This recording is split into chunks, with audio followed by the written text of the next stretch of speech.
Assalamualaikum warahmatullahi wabarakatuh, kawan-kawan peserta SKB. Dalam video kali ini kita akan membahas kisi-kisi tentang TPA, Tes Potensi Akademik SKB Kemenak. Selamat menyaksikan.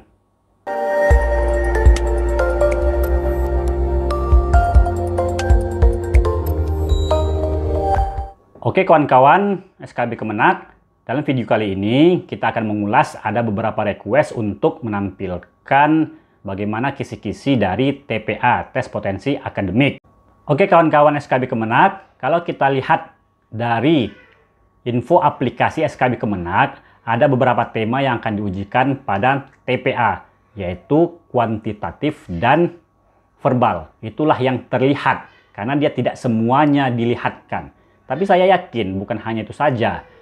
Merujuk kepada pengalaman-pengalaman sebelumnya, maka bisa kita prediksi juga yang akan masuk itu seperti silogisme dan deret gambar.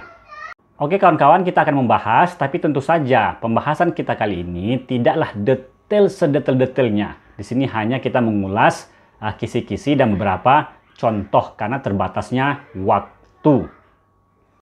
Yang pertama adalah tentang tes kuantitatif. Nah, soal-soal kuantitatif ini biasanya muncul dalam bentuk soal matematika, seperti hitung-hitungan, aljabar, deret angka, maupun penalaran analitik. Kita akan lihat contohnya. Yang pertama, 2 tambah 4 dikali, buka kurung, 4 tambah 5, tutup kurung sama dengan A, B, C, D. Soal kedua, 0,5 dikali 0,7 dibagi 0,2 sama dengan A, B, C, D. Yang ketiga, 4X sama dengan 40. 2Y sama dengan 60. A, X lebih besar daripada Y. B, X lebih kecil daripada Y. C, X sama dengan Y. D, tidak dapat diambil kesimpulan. Nah, terus apa jawabannya? Untuk jawabannya, kawan-kawan bisa latihan sendiri, karena di sini saya tidak menampilkannya karena terbatasnya waktu untuk menjelaskan. Kemudian, untuk di bidang ini, saya agak sedikit lemah, pas-pas makan. Jadi nilai saya pada waktu itu untuk hal-hal ini pas-pas makan. Saya pelajari rumus-rumusnya, dapat, kemudian hilang. Nah, jadi hanya pas-pas makan saja. Tapi itu lumayan lah. Minimal kan kawan, bagi yang lemah di bidang matematika ini, setidaknya dihafal mati saja. Nah, itulah setidaknya. Rumusan-rumusan itu, yang aplikasi-aplikasi dasar, matematika dasar, harus kan kawan kuasain. Karena hal seperti ini banyak juga masuk dalam TPA. Kemudian deret angka, nomor 4.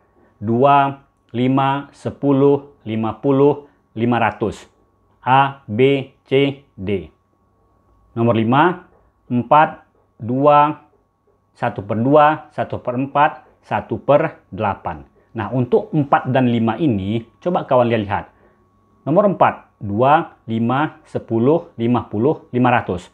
Perhatikan, 2, 5, 10. Nah, kalau kita lihat, 2 kali 5 sama dengan 10.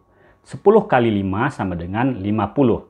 50 kali 10 sama dengan 500. Ini beraturan dia, jadi ada pengkalian. Nah, kalau begitu, 500 dikalikan dengan angka sebelumnya, 50. Dapatnya 25.000. Dan begitu juga, 25.000 dikalikan 500, berapa?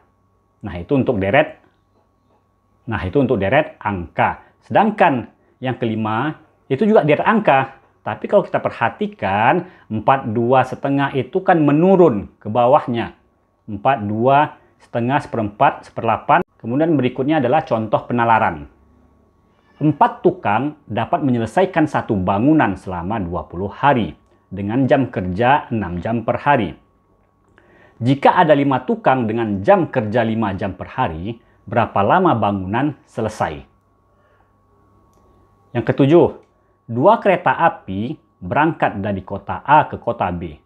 Kereta api bilah pane berangkat pukul 7 dengan kecepatan 70 km per jam. Sedangkan kereta api Gatot-Kaca berangkat pukul 8.30 dengan kecepatan 90 km per jam. Pukul berapa mereka selisih? Nah, pertanyaan-pertanyaan seperti ini sering masuk. Dari tahun ke tahun, ini sepertinya langganan untuk masuk. Penalaran-penalaran seperti ini. Jadi kawan-kawan latihan bagaimana cara menjawabnya. Dan inilah contoh-contoh soal dari misalnya penalaran analitik. Kemudian nanti ada juga soal-soal satu paragraf, maka kita diminta untuk menjawab beberapa soal. Seperti ini contohnya. Ada 4 anak. Umur Tono 2 tahun lebih tua dari umur Toni. Umur Toni lebih muda 3 tahun dari umur Tina. Umur Tina 4 tahun lebih muda dari umur Tini. Pertanyaannya nomor 8. Jika Toni lahir pada tahun 2010, tahun berapa Tini lahir? Urut ke-9. Urutan anak dari yang tertua adalah ke-10. Berapa selisih umur Tini dan Tono? Nah, untuk menjawab hal ini, kawan-kawan urutkan dulu nama-namanya dari nama yang tertua sampai nama yang paling muda. Nah, jika itu dapat 1, biasanya nanti akan dapat semuanya. Tapi yang celakanya, kalau kawan-kawan salah 1, maka kemungkinan besar juga akan berembet kepada soal-soal yang lain. Jadi usahakan benar. Karena salah 1 itu nanti akan berentetan salah kepada yang lainnya. Kemudian tema yang kedua itu ada tentang verbal. Nah, verbal ini meliputi tentang sinonim, antonim, kemudian analogi verbal. Nah, kalau untuk sinonim dan antonim, ini kekuatannya adalah kawan-kawan banyak membaca. Jadi, biasanya orang yang banyak membaca akan lebih banyak mengenal kosakata, mana sinonim dan mana antonim. Untuk sinonim dan antonim, sepertinya saya tidak perlu membuat contoh soalnya, karena itu banyak bertebaran di contoh-contoh ataupun di video-video yang lain. Nah, di sini saya akan mengungkapkan contoh dari analogi verbal. Contohnya misalnya, tipe pertama, 1. Batu keras sama dengan karet, titik-titik-titik. A. Gelang. B. Ban. C. Lentur. D. Tali. 2. Pulpen menulis sama dengan gunting, titik-titik-titik. A. Keras. B. Memotong. C. Besi. D. Kertas. 3. Bus terminal sama dengan pesawat, titik-titik-titik. A. Terbang. B. Cepat. C. Mengudara. D. Airport. Jadi kalau kawan-kawan lihat, pertanyaan 1, 2, dan 3 itu batu keras sama dengan karet. Batu keras. Karet sama dengan lentur. Nah, cara menjawabnya itu bagaimana? Kata 1 haruslah berhubungan dengan kata yang kedua. Kata yang ketiga haruslah berhubungan dengan kata yang keempat. Coba kita lihat, batu itu ada hubungannya dengan keras. Maka karet harus berhubungan dengan lentur. Batu hubungannya adalah sifatnya itu keras. Maka karet itu sifatnya lentur. Begitu juga pulpen menulis gunting. Pulpen menulis itu adalah kegunaan. Maka gunting kegunaannya adalah memotong. Nah, jadi kawan-kawan harus bisa menganalisanya itu. Pulpen menulis. Menulis itu apa hubungannya dengan pulpen? Berarti itu kan fungsi atau kegunaan. Maka sama dengan gunting fungsinya apa? Yaitu memotong. Begitu juga dengan yang ketiga. Nah, coba kita lihat. Bus dengan terminal. Apa kaitan bus dengan terminal? Nah, di sini harus kawan-kawan pahamin. Maka tempatnya bus, pemberhentian bus itu adalah di terminal. Maka pesawat tempat pemberhentian terakhirnya itu adalah di airport. Nah, jadi harus ada keselarasan antara kata 1 dan kata 2 harus berhubungan. Dan begitu juga kata ketiga dan kata keempat harus berhubungan. Kemudian kita akan lihat juga tipe yang lainnya. Penerbit, pengarang, buku. Sama dengan titik.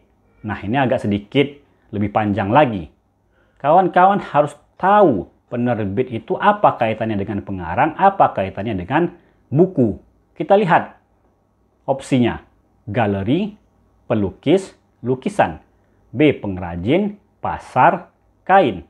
C. Produser, artis, kain. D. Pameran, pengarang, buku. Nah, kita lihat. Penerbit itu ada kaitannya dengan pengarang. Pengarang itu ada kaitannya dengan buku. Maka urutan penerbit, pengarang, buku ini haruslah selaras dengan jawaban yang ada opsinya tadi. Kalau kita lihat misalnya, galeri itu kan tempat. Sama dengan penerbit. Pengarang berarti orangnya. Pelukis. Hasilnya apa? Lukisan. Yang kedua, pengrajin. Yang B, pengrajin. Apa kaitannya dengan pasar? Kemudian ada nggak kaitannya dengan kain? Nah, begitu juga dengan C, produser. Ada nggak kaitannya dengan artis? Ada nggak kaitannya dengan kain? Yang C ini kelihatannya tidak mungkin. D, pameran, pengarang, dan buku. Ini juga tidak ada kaitannya. Kita lihat B tadi, pengrajin, pasar, dan kain. Nah, ini agak umum sekali kan, pengrajin, pasar, kain. Nah, kita lihat yang B, pengrajin, pasar, kain. Nah, ini tidak selaras dengan penerbit, pengarang, dan buku. Kita lihat penerbit itu adalah tempat dulu, bukan pengrajin dulu. Nah, maka jawabannya paling tepat itu adalah A, galeri, penerbit, tempat. Pelukis, pengarang, orangnya. Lukisan sama buku, hasilnya. Nah, begitulah kawan-kawan di antara contoh dari analogi verbal. Dan kita akan masuk kepada tema yang berikutnya, yaitu adalah tentang silogisme. Nah, kita akan lihat contohnya. 1. Semua anak laki-laki di kelas 5 SD suka maju, lulus. Intan anak kelas 5 SD suka maju. Maka A. Intan lulus. B. Intan tidak lulus. C. Intan anak laki-laki. D. Tidak diketahui. Nah, kawan-kawan perhatikan. Yang pertama itu adalah semua anak laki-laki di kelas 5 SD suka maju, lulus. Kemudian yang kedua, Intan anak kelas 5 SD suka maju. Maka, nah, Intan ini laki-laki atau tidak? Nah, kita akan lihat. Intan lulus. Tidak ada pernyataan yang menyatakan Intan itu lulus karena dia bukan anak laki-laki. B. Intan tidak lulus. Tidak ada juga pernyataannya. C. Intan anak laki-laki. Dari namanya kita tahu bahwa dia bukan anak laki-laki. D. Tidak diketahui. Nah, maka jawabannya tepat itu adalah D. Tidak diketahui. Yang kedua, semua besi dapat dijadikan pisau. Sebagian pisau terbuat dari besi. Maka A. Semua pisau berbahan besi. B. Semua pisau tidak berbahan besi. C. Sebagian pisau tidak terbuat dari besi. D. Sebagian besi dapat dibuat pisau. Nah, untuk hal ini kawan-kawan juga berhati. Ada pernyataan sebagian. Maka biasanya kalau sebagian itu, maka jawabannya juga nanti akan sebagian, tidak semuanya. Kalau kita pilih A misalnya, semua pisau berbahan besi. Tidak, karena ada kata semua. Padahal tadi ada pernyataan sebagian pisau. B. Semua pisau tidak berbahan besi. Tidak juga, karena ada pernyataan sebagian. C. Sebagian pisau tidak terbuat dari besi. D. Sebagian besi dapat dibuat pisau.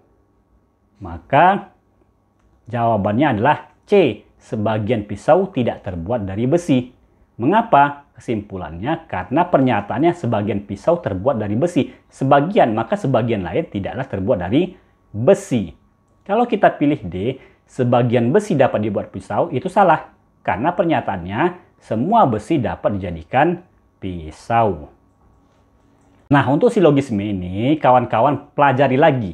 Karena banyak sekali jenis-jenis silogisme itu. Sebagian, semua, nanti dibolak-balik itu. Nah, di sini kekuatan analitis kita. Oleh sebab itu, kawan-kawan, untuk di TPA ini, kawan-kawan harus pastikan badan itu sehat dan bugar. Karena banyak menghabiskan energi otak kita. Jadi lihat waktunya. Tapi saya yakin untuk SKB ini waktu itu cukup luang. Pengalaman kita sebelum-sebelumnya untuk SKB ini, untuk pengerjaan SKB cukup banyak waktunya. Yang berikutnya adalah deret gambar. Nah, dalam deret gambar ini kawan-kawan perhatikan pola perubahannya. Bagaimana rotasinya. Ada nggak perubahan-perubahannya. Nah, perhatikan betul-betul. Nah, dari kita memperhatikan betul-betul, kemudian kita lihat jawaban yang paling sesuai itu apa.